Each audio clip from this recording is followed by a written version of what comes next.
Bro, did you watch Game of Thrones? I did. Did you like the last episode? No, it sucked. It was garbage.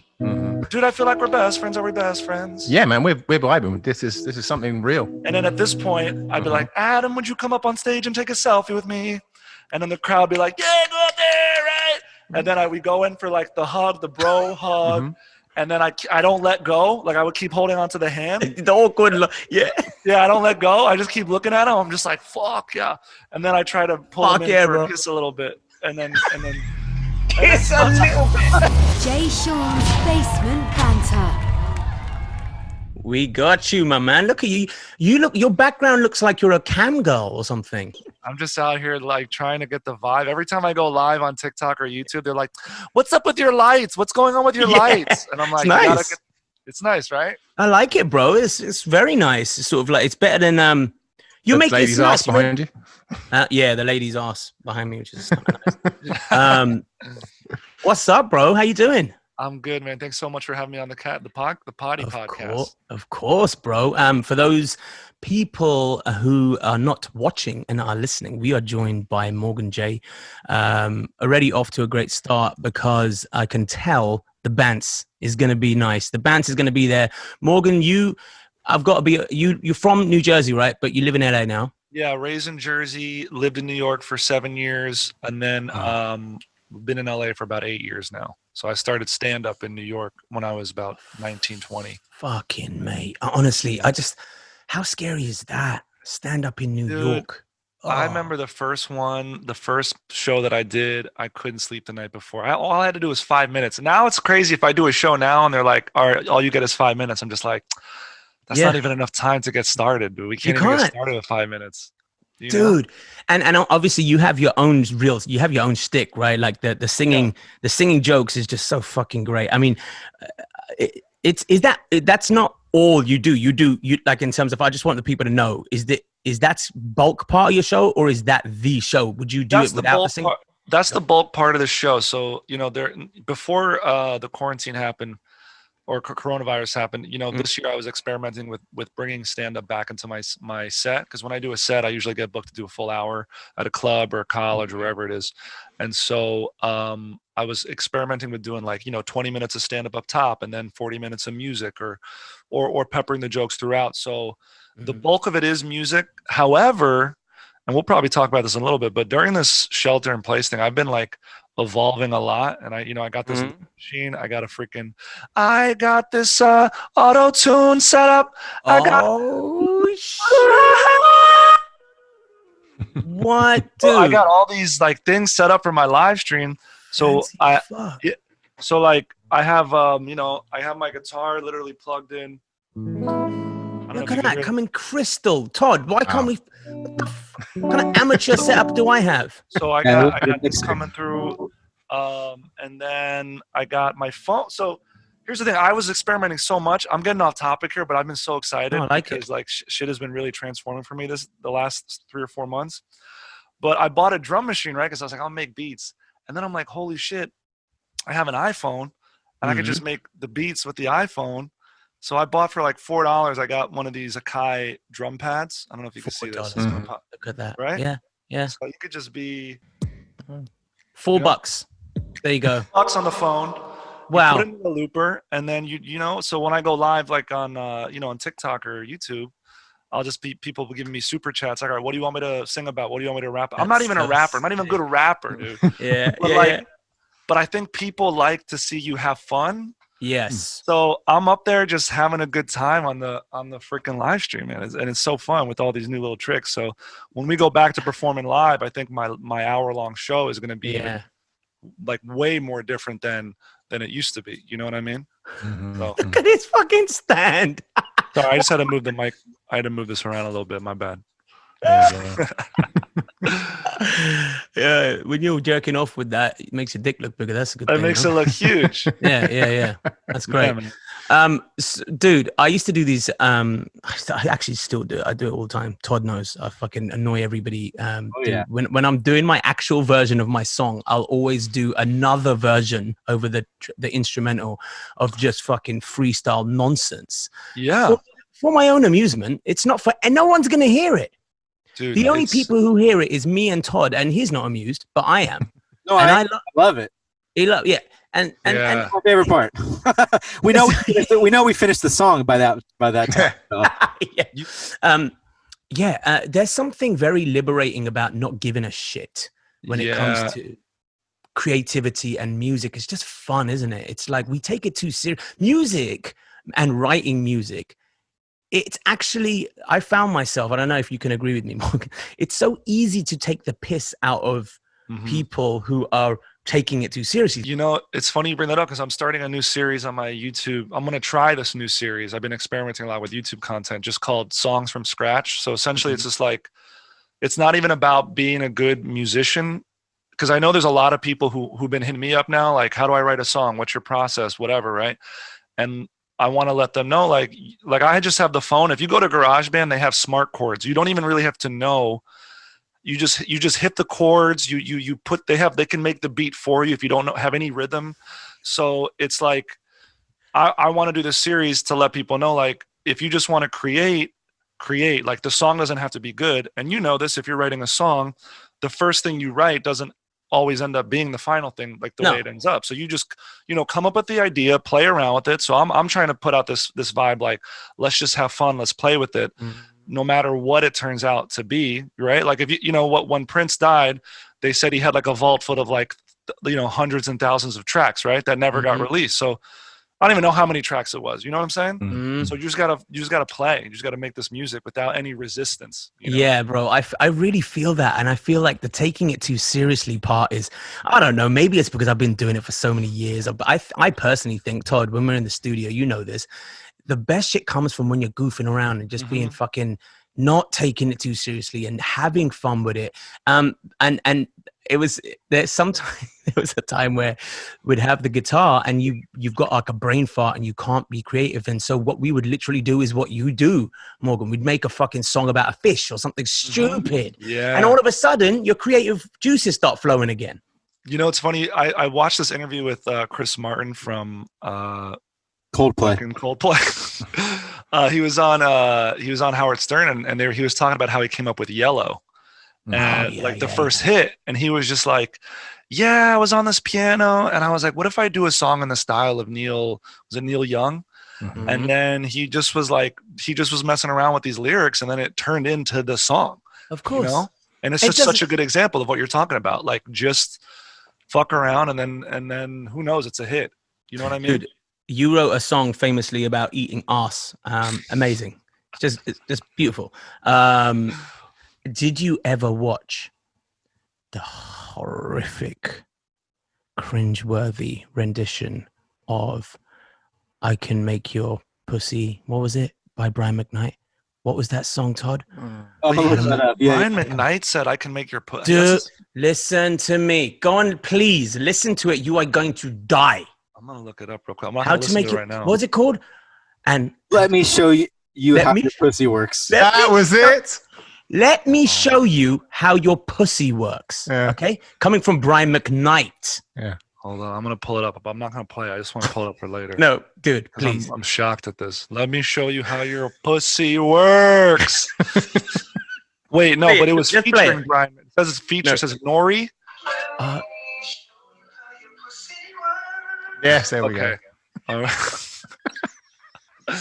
Get the frick out of here. The chords. No. It's just to take it to those beautiful chords, but with those words. But the thing is, if he was doing that.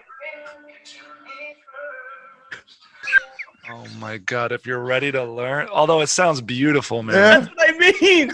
It sounds so beautiful. Now, if he was doing that to just fuck around, bro, and I would be like, genius. Bro. Mm-hmm. You broke the internet with that. That was just fun he was taking that serious, which is what that's where the cringe comes in. You know who else? And I hate to bring his name up, but R. Kelly, before all this went down, I used to say, like, R. Kelly's been doing what I've been doing unironically with complete conviction, with complete, like, this is a song. He had that one song called The Jungle. He had this one song called At the Same Time about coming at the same time. Like, he had all these songs that were like, I know, like without any irony or just like, this is my art. This is R. Kelly. But see, that's why You know? Adam, this is our favorite type of humor, isn't it? When they take it so serious. Oh Oh, yeah. yeah. 100%. You know, and you're like, damn, bro, you can't see through. It's like Kanye he's a joke to me when how seriously he takes himself. It's become a parody of himself. It's just, you know what I'm saying? It's like, do you not see it, Kanye? No. Well, you know, he's like Batman. He's like, you either are a hero or you're a hero long enough to become the villain. You know, what do they say? Is that what they said? So now everybody's looking at him like, although I will say I just invested a bunch of money in the Gap because he signed a 10-year deal with them. So because I think like when he signed with Adidas, the stock went up a lot. So I invested in Gap. I'm like, I'm gonna buy a couple shares. That's good. That's smart. Get some car I'll do keys. that as well. Yeah. Morgan, what's your background, ethnicity? Yeah, so my mother was born in Brazil and my father was born in Sicily, but he grew up in Argentina. Wow. And in fact, in Argentina, he was actually a little bit of a pop star there for a couple of years. Really? Yeah, so I have his. I digitized all his records on SoundCloud, but yeah, they met in New York. Yeah, they just met in New York, and then I came out looking Persian as fuck somehow. And yeah. like here in LA, like that's literally, I got off the plane when I moved here. The first question I got was like, "Are you Persian?" You know, like, "Do you play backgammon? Like, what's up?" You know, dude. I have so many like that. You can imagine again. Americans were confused as shit because you know, my skin color, they thought I was, you know, any Puerto Rican, Dominican, Greek, is anything but Indian, okay. No, and I thought Indian right away. That's why. Right. Well, I think I don't know. Some people. Well, we know people of different shades of brownness. We have to look past the color and look at like bone structure to figure out what somebody looks like. Yeah, bone structure. And so then I open my mouth and I've got this British accent, mate. They were so confused. It was so funny, but it was so fun, and it was so fun for me to sort of come to America with you know, with nobody knowing and expecting that kind of shit. And I think for you, it's must be kind of interesting too, because you know, you stand out in the circuit. People don't quite know where you're from. You look like you could be Arabic, Indian, anything. Well, it's been kind of like, it's something that I wrote a song called Ethnically Ambiguous about it, and it's kind of been a little bit annoying, at least in Hollywood, because like I'm an actor too, so I went to NYU for acting. Oh wow! And you know, when I moved to when I moved to LA, I dropped my last name. I just go by my first and middle name, so my last name is Venticinque, which is Italian. Last name. Nice. But that is gangster. It means 25 in Italian, but I didn't want to come. It means 25? It means 25 in Italian, which I always thought was a weird. Yeah, it's a weird name. It's just like nobody's name, you know, J17. You know what I'm saying? It's crazy. Works for Takashi. So yeah. But like right now, Hollywood's in the last several years, it's like you either got to be like, you got to really fit in a box for them, you know, like you got to be black, you got to be Hispanic, you got to be bi, you got to be something. You know, and what's even crazier is that when you watch movies and TV shows, a friend of mine, Asif Ali, he's like in everything right now. He's like the brown dude, literally in everything. The only brown I know. And it's like they couldn't even branch out to get other. They like the Hollywood picks one of the color, one or two, and then like that's who they go with. That pisses me off no end. And you know what? Another one that pisses me off, Adam. You know this. Mm-hmm. Why is the only British overdub voice fucking matey boy from England? What's his name? The one who does the Mark Strong? No, the guy who does all of the those kids animated cartoons, the Pixar stuff, is the only British guy they ever use. The guy who does the car thing, the car show comedy guy. Oh, James Corden. Yeah. Yes. Oh yeah. So he's the only go-to Brit. Well, he's flavor of the month. Well, it was like Neil Brennan said at the Mark Twain Award for Dave Chappelle. He was like, when I started in, you know, the Chappelle show. Oh right. There was 2 black comedians, and now there's 5. You know. Something like that. Yeah, it is like that. It is like that. I was watching that movie, The Farewell. It was the one with Aquafina, and it was like all the Asian people in Hollywood that they could find to put in one movie. You know what I mean? And it's like you recognize all of them from every other movie. So it's just something it's like I'm either not brown enough or I'm like not white enough, or, you know, and so it's like we just got to carve our own niche, you know. I'm just carve this shit out myself. We're certainly doing that. Yeah. When you with your go on, Adam. I was going to say, just because you were talking about your experiences of being an actor, you went to the Tisch School of the Arts, Yeah. and obviously actually talking about Dave Chappelle. Like, I mean, I remember Chappelle once said, you know, every funny guy sometimes isn't a funny comedian. Right. What was the build up to you jumping on stage NYU Freshers Fair 2005? Were you always the funny guy in your class, or like what was? Yeah. So I got voted class clown. I was in the drama club in high school. I was like all-state choir. So I was always kind of performing, and I always loved stand-up. So I was 18, freshman year, welcome week. They had an open mic. I decided to do it. I thought it was going to be like really chill, but there was like 400 students that showed up to this.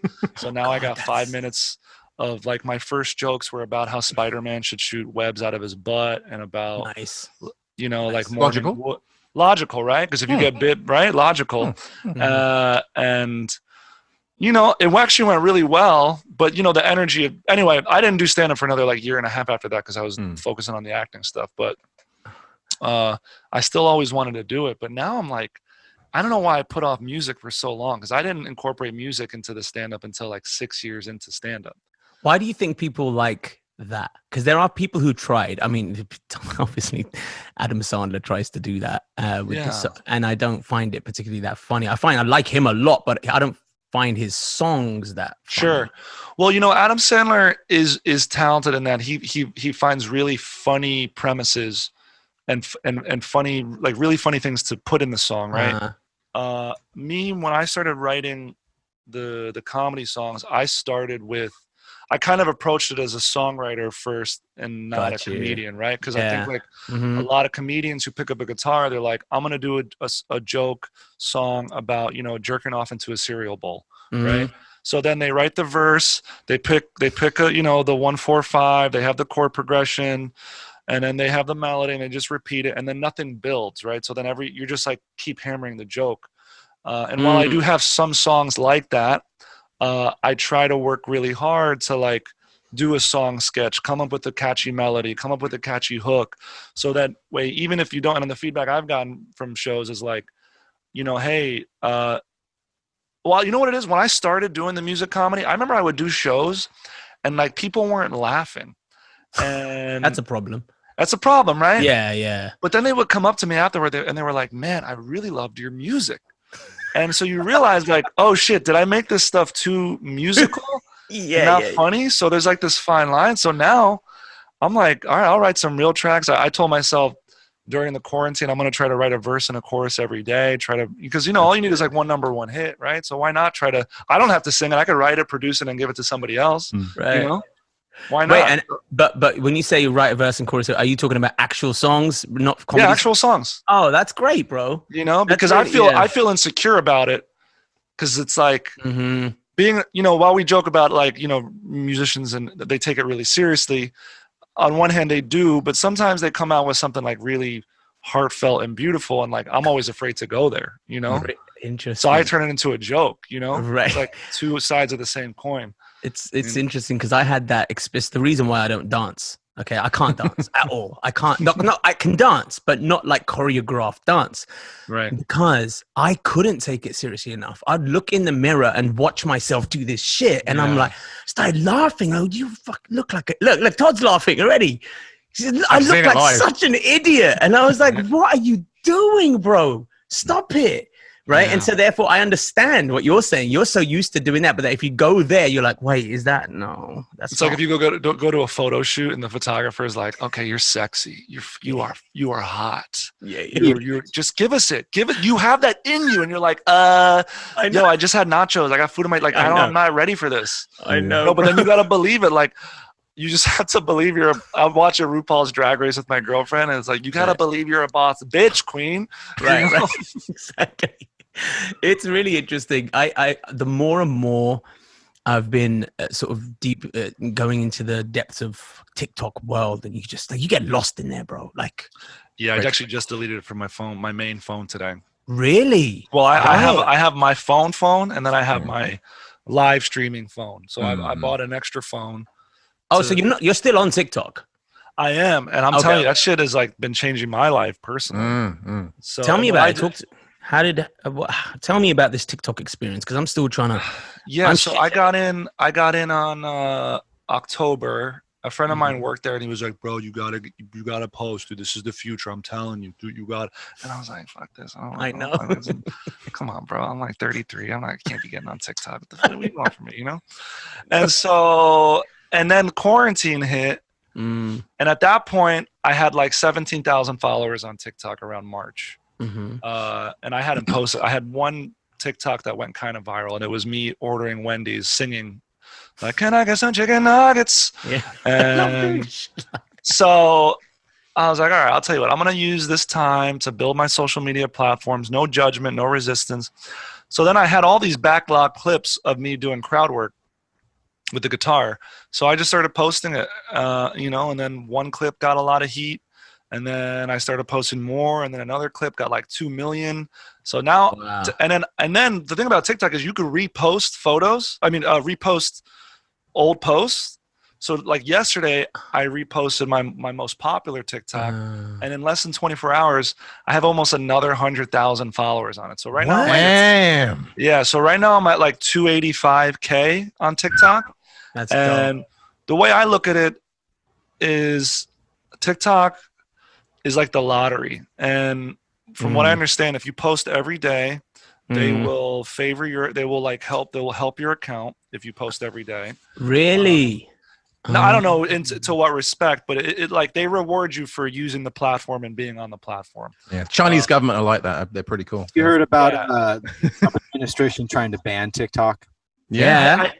I know that they're trying to do that, and if they do, that's fine. Like, not everything is promised. It's been helping me. It's driven over 13,000 new subscribers to my YouTube channel, and that's given me a foundation to build that now. You know what I mean? Hey, Morgan, did Russell Peters shout you out on Rogan? Did Russell Peters shout me out? Yeah, I was. Yeah. I don't. There's no way. There's no way he did that. I listened to a little bit of it, but was he shouting out somebody similar to me? Maybe. Now I gotta go listen to it. I'll ask him. Russell's a good friend of mine. I've known him for years. I'll ask him about. Yeah, dude. I've known him for 12, 13 years.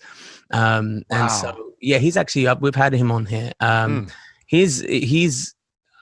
ask him if he's aware of your stuff. One thing he's really nice about. He really does give love to up and coming comedians. I like that. Oh, you should send them my special. It's on Hell YouTube. Yeah, bro. It's got 100K views right now. And dude, this is my whole career has been a story of like almosts, and like people are like, I want to work with you, and then nothing happens. So at this point, I was like, I haven't given up, but I've resigned myself to the fact that like I cannot count out on anybody but myself. Hell yeah. We have a saying, not quite there yet, and it's been part of our life the whole time, and there's so many not quite there yet moments that we wrote a fucking show about it. And because that's how it is, right? Just when you think you've made it, let me tell you this, first 6 months I'm doing stand-up. I do a show at Caroline's on Broadway in New York. I'm 20 years old. I'm like, this is it. I made it. Morgan J, about to be discovered. Times Square, New York City. 7 minutes of comedy. I bomb. I eat a dick so hard. Oh, God. My mom is so we're staying in White Plains, and we're on the drive home. The car ride's silent, and I have an immigrant mom. If you know immigrants or immigrant parents, I mean, I'm sure like their heart is nails on you. So the next day, we're having breakfast, and she's like, I didn't say anything to you last night because you were awful. And it's horrible. When your mom thinks you're shit, that's the worst. That was awful, and you can do better than that. Wow. And you know what? Your material wasn't good. What was it? Oh, dude, most of it was about my dick and about like how I was like shaving my balls, and it felt like a bank heist. It was like, put all the pubes on the toilet seat, nobody move, no sudden movements. It was such a dumb joke, but this is pre-music. This is pre-music. That was one of my first jokes. It's like, I just shaved my balls for the first time. I felt like I was robbing a bank. It's like, all right, nobody move, no sudden movements, no heroes, left testicle, which like, it is kind of a good joke, but like as a 20-year-old, it doesn't come out right. Chris Rock said, when you're 10 years into comedy, go look at the first 2 years of material you wrote, because now you have the confidence and the ability to deliver this raw material that you were writing back in the day, We absolutely love stand up, us three, me, Todd, and Adam, and big fans of it. And I'm always fascinated by when you're making somebody laugh. It's such a great feeling. I don't know if anything can really quite top that. When you watch people holding their bellies, crying, and because of something you've said, right? It's a beautiful feeling. And then on the flip side, it's got to just feel horrible when you're doing that and it's just dead. I don't know how you recover. How do you recover from that? You know, when I first started, it was tough, and you got to find ways to distance yourself and not take it personally. So for me, for example, I would record all my sets, and then I would, grade them on criteria. So like, presence, timing, material, focus, whatever. So that way, if you could put an objective view on it, it's not like they don't like me. I just didn't bring the right performance, right? Exactly. Yeah, that's good.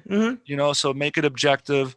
But then at a certain point, like last summer I was on TV for the first time, and then Bring the Funny, Bring the Funny. I got to sing to Chrissy Teigen. We did some funny, it was cool. And like, that was a huge level up for me, like mentally, because it was like, I was on TV mentally, like I got validated. People in the industry believed in me enough to put me on TV and know that I was funny enough to deliver, right? So now, like when I came back, I mean, I was in LA, but when I came back, because LA is filled with all these small little comedy rooms, and I mean, in the music scene, probably they have like cliques and people you want to get in with and whatever, and the comedy world is just the same. And it didn't bother me as much if I was like, oh, why don't those people fuck with me? Why doesn't that crowd fuck with me? Because it's like, now I know, like I've been more confident in the last 3 or so years, more confident and sure in my material than I've ever been before. Like I used to say, there's bad sets, good sets, and great sets. And now for me, it's like there's good, great, and incredible. There's no bad sets anymore for me. That's good. And it's just like getting that mindset of how, like it is, and go back to your question, it is tough to bomb. But if you're not bombing, it means you're not taking risks. Comedy is one of the few art forms where there is a desired outcome. It's not like painted art. It's not like, certain types of music. It's like people have to laugh at the end of the joke. This isn't open to interpretation, Yeah. Actually, you kind of touched upon this before, and I wanted to ask you, there's a weird thing. We talked about this before. Stand-up is like one of the only art forms where you have like audience participation. Like you need them to react to what you're doing in a certain way for the show to be a success. Whereas when Jay performs, they all sit politely and silently and or, cheering crowd, whatever. But you're literally on that cross section between the two, where like you want them to be laughing hysterically, and but also you want them to hear each and every word, because each and every word is important. What are some of the challenges when you're creating your? Yeah, so on a technical level, give yourself time to breathe. I know that's so bizarre, but like musicians, when they're going into, like, rappers, they'll do like a but like in a studio you can do that because you can come in, right? Exactly. But like me, I'm coming from a place where I got to perform live, right? So anytime I write a song, I write it with the live performance in mind, because at the end of the day, you could translate a live performance into a good studio track. But it's hard to translate like a really good studio track into a really good live performance, Wow. Yeah. So I'm like on a technical level, making sure the song isn't too crowded with words, make sure the jokes are clear, make sure there's time to breathe, make sure you have a good level of dynamic in the song. And surely you've got to stop and start. Like, for example, if let's say halfway through the verse, there's a punchline, they're gonna laugh, but you got it right. So you got to wait for laughs. That's like when I see new comics, that's like the number one thing that I see them do that they could fix, is like they're just plowing through it. Yeah, they just plow through, and it's like, listen, people laughed. Right. If you wait, they will laugh more. Like let them laugh, because they're letting go of something, right? Right. So when I do the live songs, I can't do a backing track. I do it with the guitar. I've thought about having a live band, but then there's a whole other level of like, financials, and then coordinating that shit, True. So if you guys have seen my songs, like now I write most songs with a spot in it where I could interact with the crowd, right? Mhm. So you got to be able to stop the song, pick up where you left off. You know, there's a lot of little juggling. There's a lot of juggling going on, right? So Have you forgotten words? Have you forgotten words? Have you forgotten words halfway through? Because I have. Yeah. I'm not. Yeah, you have. Definitely. And I think when we return to performing live again, I'm going to be so rusty and I'm going to forget the words to my own songs for sure. But you freestyle, right? You can freestyle. So that's even better. It's like, because even if you do fuck it up, you could freestyle it and nobody would ever know that was, you know? And just a disclaimer to anybody watching this who's just getting introduced to me, I do not consider myself like a Harry Mack freestyle rapper, Lil Dicky rapper. Fucking Harry Mack is crazy. Incredible, right? I'm like, you know, I'm like freestyling, like let's have fun, let's fuck up, let's be silly. You know? I've tried to have freestyle parties where I put like, you know, I put the speaker in the middle of the room and I just put a beat on and I'll pass it like you like you don't even have to be good, just have fun, you know? Dude, I love doing that shit. It's so fun.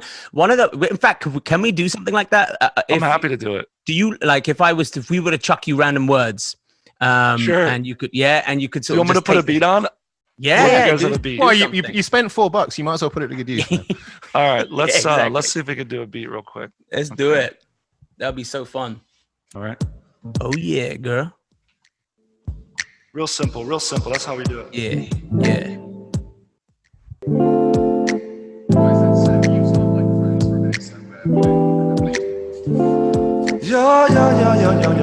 Yo. Can you guys hear that? Yeah, coming through nicely, bruv. Real simple beat. Yeah, I like that. Okay, so let's just let me turn this down though. And we got a little bit of you in the background talking. I like it. I like that a little bit, you know? Can you hear that? Oh yeah, I can hear that. We vibing on a live stream podcast. We vibing on a live stream podcast. We vibing on a live stream podcast. We vibing on a live stream podcast. We vibing on a live stream podcast. We vibing on a live stream podcast. We vibing on a live stream podcast. All right, let me turn it down. We vibing on a stream podcast. Oop, my bad. There we go. Okay. I got these effects. It's dope, right? Dude, that's so sick. You can loop in real time. Yeah. All right, let's try it out. Yo, we on the podcast with Jay. Yeah. We chilling. Yeah, go. Oh, well, hold on. Your music to the ceiling. Okay. Okay, hold on. Your beat keeps cutting in and out. Is it doing that for you guys? We vibing on the there you go. We vibing on the live stream podcast. We vibing on the live there might be a lag for you guys. That's what I'm saying. So if it's too hard, we don't have to do it, but we could, you know, you could. I want to do it. And okay, let's give a topic. Let's do the topic. The topic is you're going into the supermarket to buy crab's legs. Okay. Yeah. To buy some crab's legs. Except it's curried crab legs. Okay. Yeah. It's curried crab legs. That's the first part. Adam, you have to take on the story from there. In that case, because you have a date that evening, but you're worried that the curried crab legs are going to cause you problems with your irritable bowel syndrome. Right. Okay, Todd. Scenario. To build on that? Yeah. Or just something random, a word, something he has to chuck in there through this situation.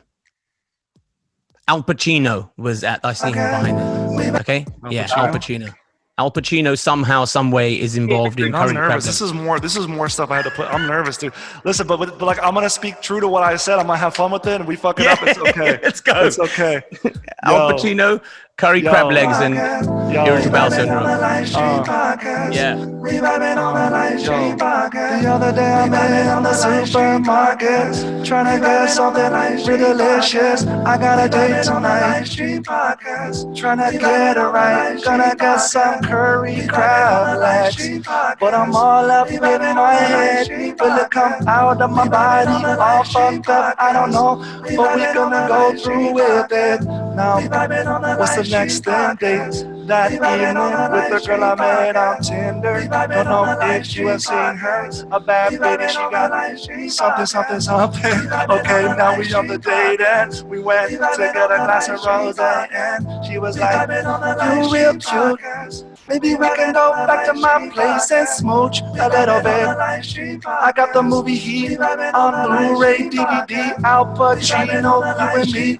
We gonna watch it, KISSING, yo, and then we're kissing, and all of a sudden I start farting. I'm like, damn girl, I'm sorry. I had curry crab legs before I saw you. She like, it's okay, I'm kind of vibing with that. Let's go to the bathroom and we could have a freak attack. We vibing on the live stream podcast. Yo, we vibing on the live stream podcast. All right, that's how we got to it.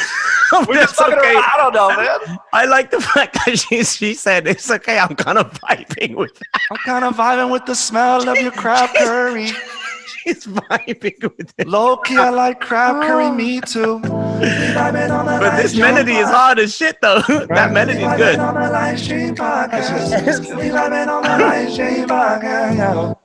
Yeah, so See, that's a fun. That's how music should be made. Right? It's just whatever. Fun. We made a song in less than a minute, man. It's Look like at that. nothing. Smash.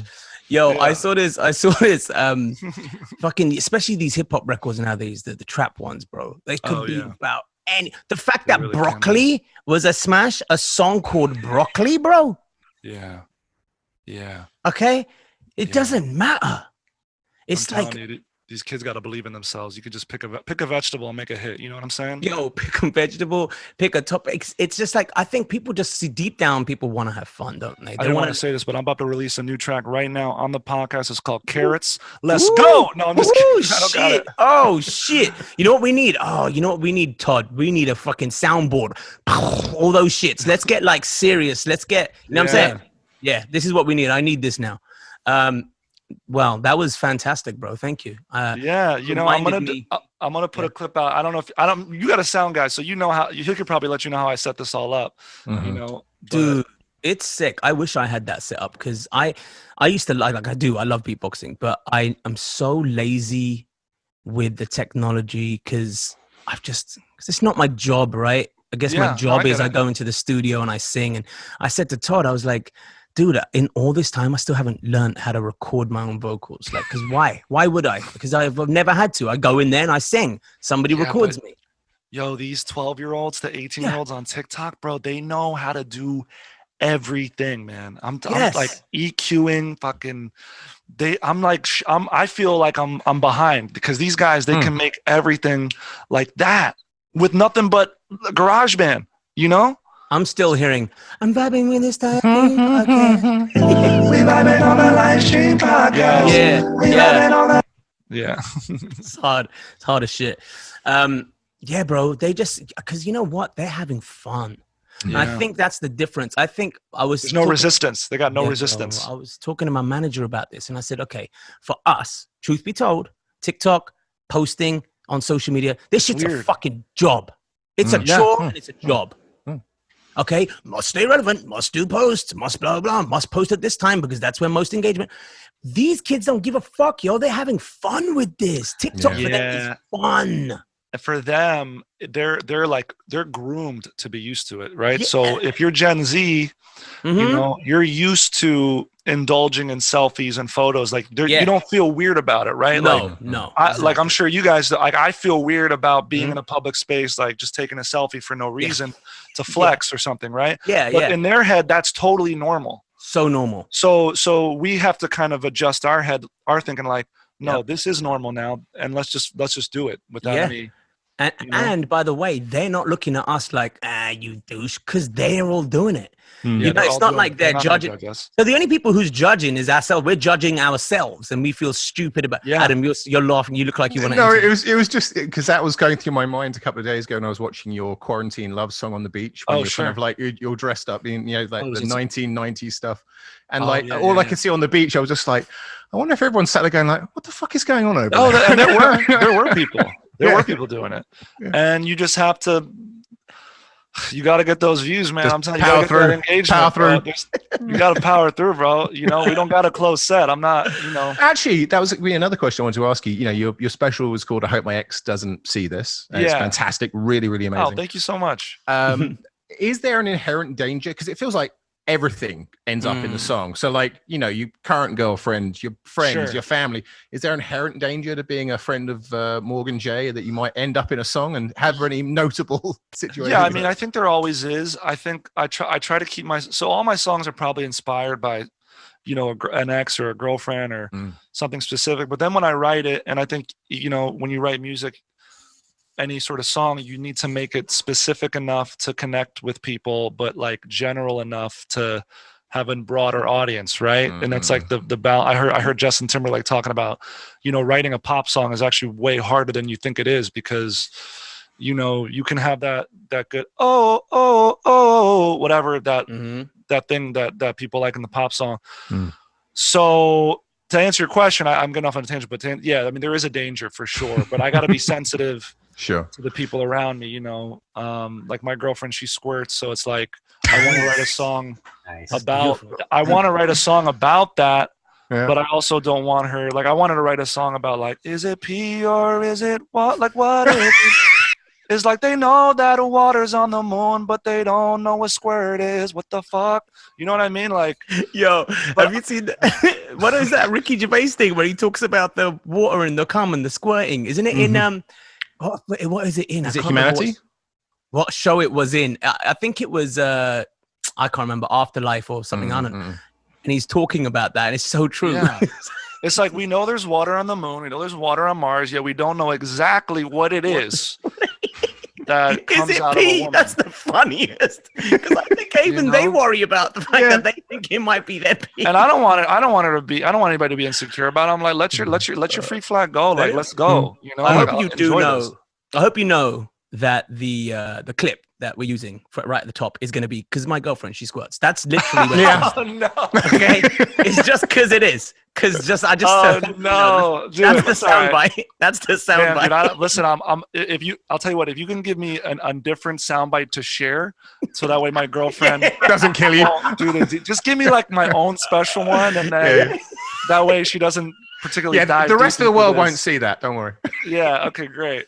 No, it's okay. It's all right. You know what? She's been in the crowd, and I've called her out for it too. So it's not like, you know, I have this one joke about how she's a strong woman, and like physically she's strong. And I know she's strong because like sometimes when we're having sex, it gets a little rough, and I'll be like, "Come on, babe, fight back." And then she does, and I'll be like, "Not so much, because you're gonna hurt me." That's right. Exactly. Hard, you know? Dude, talking about the comedy and the songs, what we were just talking about earlier was how everyone's so sensitive about fucking everything. Oh yeah. I mean, Dave Chappelle has a great bit about this. Yeah. I think every comic now is writing a bit has to say something about it. Has to say something. Yeah. Are you feeling that? Are you feeling like I am? Yeah. I mean, especially it is kind of like, you know, you're damned if you do, you're damned if you don't. Even with what's going on in the US with the Black Lives Matter, right? Bro. So a lot of me and my comedy peers, we've been having discussions like, when, you know, because our job is to post funny stuff, right? Yeah. So like, at what point can we post? Like, this is a simple example. Like, at what point can I post a comedy music video? You know, if I post, does it mean I'm being insensitive and not caring about the issue that's going on? Yes. Or you know, or if I'm being too political, like people are going to be like, well, can you do something that makes me laugh? Because so there's this weird. And then you gotta just do what be true to yourself. And I mean, I guess you gotta err on the side. Like if you write something, you gotta ask yourself, okay, do I feel comfortable doing this? A, and B, like or if you're like not sure about posting something, you probably shouldn't. You know, like somebody used to say, like if somebody says if it's not a fuck yeah, then it's a hell no. Or if it's not a fuck yeah, then it's a no. You know what I'm saying? Yeah, I do. Doing jokes or material. I do understand what you say. Sorry, your picture's frozen, bro. I don't know. Is that? Oh, my bad. Yeah. No, the camera that I use, it only does 30 minutes at a time. So I don't press it every once in a while. Okay. That's my bad. I'm sorry about that. Listen, I do understand what you're saying. Okay, but I do think that if you we have it in our thing. If I run something by Adam, I'm like, yo, that's cool, right? That's cool. That's fun. That's funny. That's lighthearted enough. Adam would probably go, yeah, because we share the same sense of humor. But if I ask somebody else who Right. doesn't have the same sense of humor, he's going to go, absolutely fucking not. That's offensive to so-and-so. Yeah, So yeah. at what point isn't comedy's always going to offend somebody? Of course Yeah. it is. I think it's his purpose. I think comedy's purpose is to say the difficult thing. right. I mean, I think Dave Chappelle was talking about that. He's like, if you in his special Equanimity, which I think is one of my favorite ones. It's like the really low key one where he's in the comedy At store. the store in the original Yeah. room. Yeah. really you know, good. he's talking about like you got to say reckless stuff. You know, you have to. You know, he has the luxury of being like a made comedian, right? But Sure. but you know, if he was coming up now in the scene, I don't know how far he would get. You know, maybe he still would. It's just so people are so hypersensitive that I was going to say that. Yeah. they want to be outraged. I mean, in his other special he did in Texas, which I forget the name of that one, but Sticks he and Stones. No, that maybe was the it last one. Sticks and Stones. It was either that or the Bird Revelations, where he was talking about like, you know who the toughest audience to please is, like the toughest people to entertain is? You motherfucker. Yeah. You are.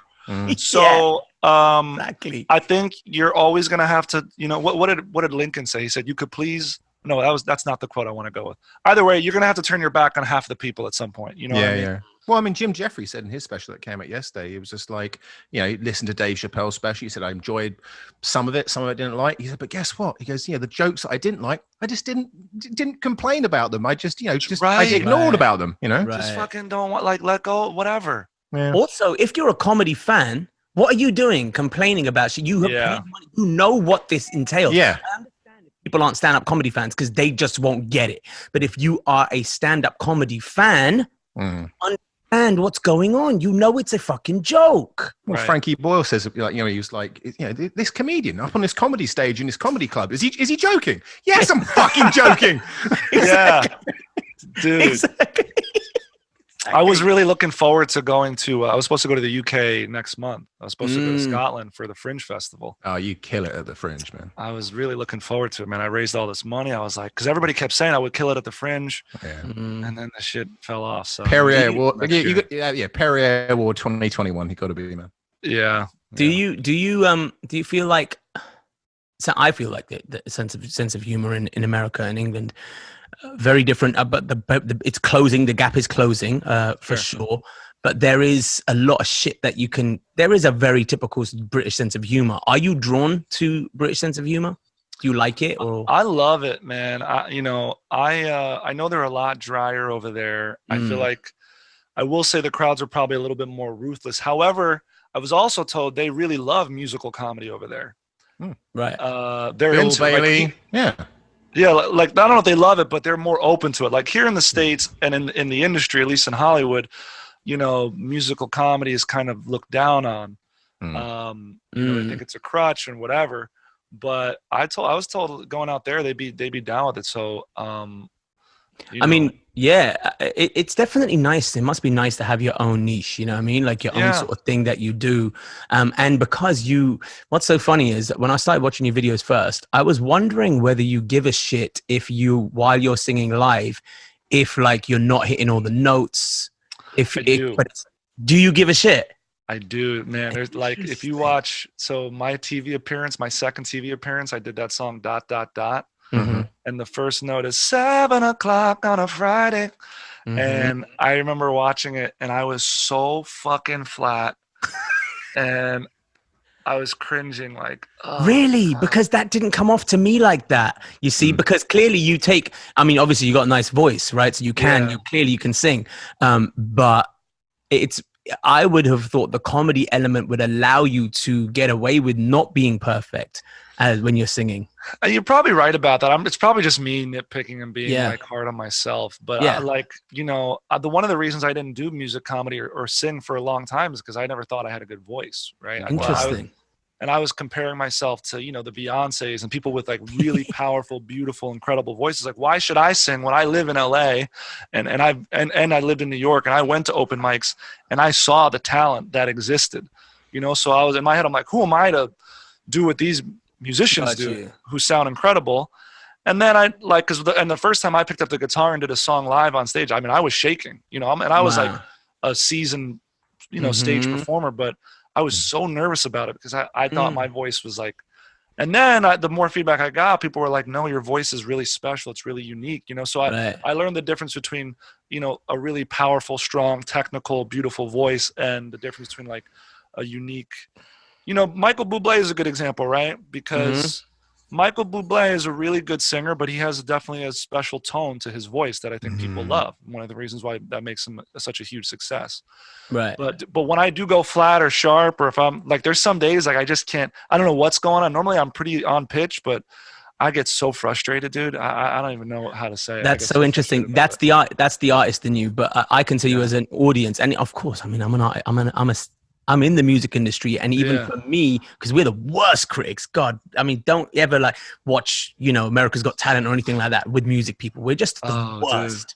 You know, everyone's like, oh my God, did you hear how flat he was? Like, dude, just it's entertainment. Just fucking enjoy it. Yeah, but I can tell you as a, you know, it didn't come off like that to me. I think the power, the comedy is allows you to get away with that. I get away with a lot. It's almost, and by the way, it's almost kind of like if you were too good at singing, the joke might not come through, because it's kind of like how, this is no insult to you at all, but like stand-up comics, they don't, half of them don't give a shit what they look like, because if you're too good looking as a stand-up comic, nobody wants to laugh at you because you're too good looking, and people are like, oh, shut up, dude, you don't have any fucking. Or there's no whammed up comedians. No one wants to laugh at someone could kick their ass, you know. You know, it's interesting you say that, because one of my goals with the comedy world, because you see a lot of comedians that are like, I'm a nerd, I don't know how to dress, and whatever. And I was like, why can't a comedian be, you know, funny and kind of be like a GQ kind of comedian, dress well? And I want to do that. I want to be that guy. Because I feel like I'm like an okay looking dude. I'm not good looking enough where I'm going to threaten anybody in the crowd. You know what I'm saying? I got a lot of round edges. You know what I'm saying? So like round edges. We're okay. You know? Yeah, but I think the reason, my theory behind it is, I mean, honestly, I can only think of a couple of comedians that do it. And for example, Kevin Hart dresses well. Oh, sure. Yeah, he dresses sharp when he goes and does his comedy. Of course, Jamie Foxx is a good-looking guy and funny as shit. Incredible. And Jamie Foxx, like the most talented person on the it's earth. Like unfair. Right, he's an incredible singer. It's really unfair. He's got it all, right? Good-looking, insanely good singer, insanely good actor, insanely good fucking comic. He's so fucking amazing. Yeah, dude. It's like I feel like I'm swearing too much on the podcast. No. Dude, it's so funny. I said that to these boys as well. I hear back and Michael, but then this is how we speak. The whole point of this podcast is this is us. It's real conversation. Speaking about the clothes real quick, I heard an interview with this comedian, Sebastian Maniscalco. I like him. Do you like him? Yeah, I think he's great. I think he dresses sharp. He dresses sharp. He dresses sharp. And, you know, he talked about that in an interview, because in one of his specials, he wore this really interesting shirt. It was like white, and then it was a very odd shirt. Yeah. His thing was like, look, if somebody's flipping through the channel, right, and they're watching TV, and they see you on the screen talking, you have like several seconds to make them stay on the channel. So if you could wear something that is flashy and out there, they might be like, well, who the hell is this dude? You know? Yeah. You know what I'm saying? Like, even on that sort of level, like you could wear something toned down, or you could wear something like Eddie Murphy wore that was also in theater. That's a different thing. Yeah. The red, the jacket, man. Yeah, that also was in theaters, man. That was some rock star shit. He was like a rock star comedian. Oh yeah, dude. You know, but maybe you hit upon something there, like as in you were saying about like Michael Bublé and the suits, and obviously you with music. I mean, that goes back to like the Rat Pack stuff, like Dean Martin, Sammy Davis. They dress sharp and they had fun with their comedy and the roast and stuff like that. Like, maybe you start coming out in a tux. It could be a thing, bro. Yeah, you know, it's just like, I do these shows, well, not anymore, but So Far Sounds. You guys familiar with So Far Sounds? Yeah, we're sorry. So I've done a lot of those shows, and I noticed that musicians that are very flashy, like there's two sides of the coin. The musicians that really dress the part of the rock star or the pop star, I feel like sometimes they lack in the actual quality of performance. Right. Yep. I did a show one time for So Far Sounds, and the first artist was like, you know, she had all the goth, like rock star punk attire, right? And she went on and like proceeded to do a mediocre as fuck performance, you know? Right. And then there was another guy there who was playing. He had a hoodie. He looked like he just like got left like a basketball gym, right? Whatever, right? Right. And then he went up just with the keys, And this guy blew me away. He was like Billy Joel lyrics, like everything, and just and he had no artifice on him. And so that was just like an example of like, where this dude clearly doesn't feel the need. He has to like prove himself outwardly. He's going to show his talent. Funny. I literally just did an IG live before this where I was talking about that. Because like right now, I'm just fucking plain as shit. I don't have any jewelry on. I don't, and I think that's come with maturity. It's come with time. It's come to the point where, if I have to dress the part to convince you that I'm successful, right? Yeah, but I'm saying, but if I have to continuously dress the part or look the part to show you that I'm successful or blah, blah, blah, then really, I mean, you look at people like Jay-Z and you look at people like Will Smith, this guy, they don't show off. They're not fancy. He probably has like some ill piece, like a watch that with no diamonds on it, but is probably like $50,000, $60,000, $100,000. Right. And we've never heard of it. So it is an interesting thing, but I do think, with you, what I liked about your vibe in the videos that I'm seeing is you'd have this kind of demeanor where, because like obviously some stand-up comedians are like really out there and they're like, you know, they're like, yo man, and you get this like really animated. Then you have the other like super dry. They'll take their time. And I really like those kind of comedians as well because they draw you in. You're like, what's this guy's deal? If you like that, you should look at this comic, Nate Bargatze. I don't know if you know Nate Bargatze, but he is one of my favorites. Oh, I know him. Yeah, of course. He's one of my favorite. He's like the least amount of effort. Like not like his jokes are so good that he could just talk at this low level, and you just I'm so locked into it. I love that vibe. Mitch Hedberg was like that too. Yeah. Oh yeah. It's more like I want to put a vibe on stage like we're really just hanging out. And I've gotten that feedback after shows. Like, I really enjoyed the show because I just felt like we were hanging, and I think the best comics, like Dave Chappelle is one of those comics where you feel like you get to know him, you're just chilling with him while he's on stage, as opposed to somebody like Seinfeld, who's also very talented, but like, I don't know if I'd want to hang out with Jerry at a party. You know what I'm saying? Like I want to hang out with Dave, but I don't know if I want to hang out with Jerry because I know like with Dave we're gonna be chilling and having a good time. It's never gonna get too intense. And another thing I like about you, bro, this is real talk. You're not trying to land a joke every fucking 2 minutes during this podcast. That's another thing, man. I'm glad you picked that up. Dude, I really and I'm not being horrible, but it's got to be hard for a comic because they're like, well, do something funny then. Yeah. I'm like, dude, can I live? Can I talk? Why do I have everything doesn't have to be a joke? Right? Louis C.K. R.I.P. Had I know. He talked about how like it's just as important to be interesting on stage as it is to be funny. You know what I mean? Like, and you got to have those peaks and valleys. You can't be funny all the time. Otherwise, then if in acting school, they taught us like, if every word is important, then nothing is important. You have to throw shit away. True. You have to throw stuff away. Well, say case in point, your use of pause and breath, like in ... My favorite bit that kills me is the bit where you're talking about that moment, that pause in between, and everything cuts out, and you're like, because everyone knows that where you're like, wait, where the fuck did he go? Like, there's that moment, and you feel that moment, you create, and it is really interesting. The audience, you got to give them opportunities to fill stuff in with their own brain, right? One of the things I have like 2 more heartfelt songs on the special about the breakups and about flaky You people. Suck is phenomenal. Thank you. That's like surprising people, one of people's favorite songs. But one of the things I noticed, and I learned this from watching musicians, right? So normally when I would perform songs, I would try to connect with people in the crowd and look at everybody in the crowd, right? But with these like heartfelt songs and these ballad songs, when you see musicians perform them live, you see them like look down or like look inward. They're not like looking at people, right?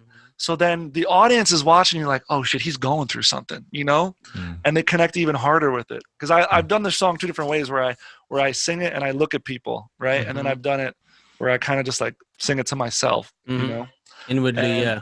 It achieves different. It achieves a different experience, So there's a lot to be learned from musical performers like that. For sure, I have this trick where you look through the audience and it's like you pick a point at the back wall or wherever it is, Yeah. and to everybody else, it looks like you might just be looking at them. Because right, and you can't quite figure it out, and it engages kind of everyone at some point. But then I do love doing what you said. You at one point you just make this one person feel so special. You look directly at them, and you see them freak out because they're looking at the person. Like, oh my god, did you see that? He's looking at me. He's looking at me. And we're, you know, it means a lot to them in that moment. I don't know. I never could figure that out until you lot do R&B singers do that one thing that I think is unique to your genre, where you let me take someone up on stage right now. I was just gonna bring that up, right? So when I first started comedy, I took notes on all these like really good comics, and one of the things they would always do, the majority of them, they make a joke about the space that they're in. They'll make a joke about they'll draw attention to something in the crowd that night, and I think with live performance, audiences appreciate when they feel like they were a part of something special. So with the songs like Split the Check, like Split right. So I try to put these moments in the songs that are like loosely improvised, that feel kind of refreshing for the crowd too, because then they walk away from a show, and just like an R&B singer bringing up somebody on the crowd from the crowd, they walk away from the show feeling like, oh, this was special. Like I'm sure R&B singers bring a person up every live show, and they're used to doing it. Honestly, you know what I'm saying? But to the audience, they're losing it. Honestly, I don't think you can anymore. Oh, yeah. I swear, I wouldn't. I tell you something, I wouldn't. I don't think that you can't. Or if you do, you've got to just make it very clear and apparent, and that ruins everything. Like, back in the day, these like Enrique would kiss girls on the lips, bro. Just make out with them on the stage. I mean, I have a song where I kiss a dude on stage, but I can't do that. Nice. Because you gotta let these people know you woke out here. Keeping it open. But I can't do that anymore. I can't do it anymore. So I just get his number. Nice. This song, bro, man. This was like my show-stopping song. I would always close with this song. I wrote it back. Can you play it? Can you play it for us? I could play a little bit of it for you. Play a little bit of it. Yeah. I mean, I'd hate to not have you. So there's like a bunch of bro culture. All right. I like almost forgot how this song starts. That's how long it's been since I played this song. I'm like okay, so it's saw you from. Let me put the reverb on. Yeah. Every singer's best friend. Yeah.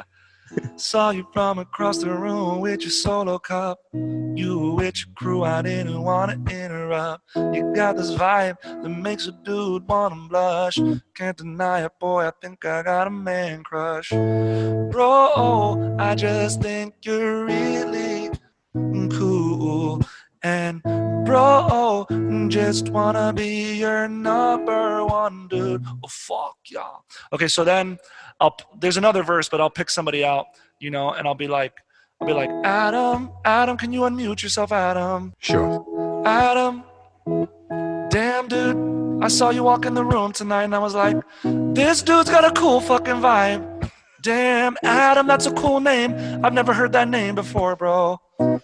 Adam, do you like sports? I do. Dude, I freaking love sports. This is crazy. What's your favorite sport, bro? Soccer.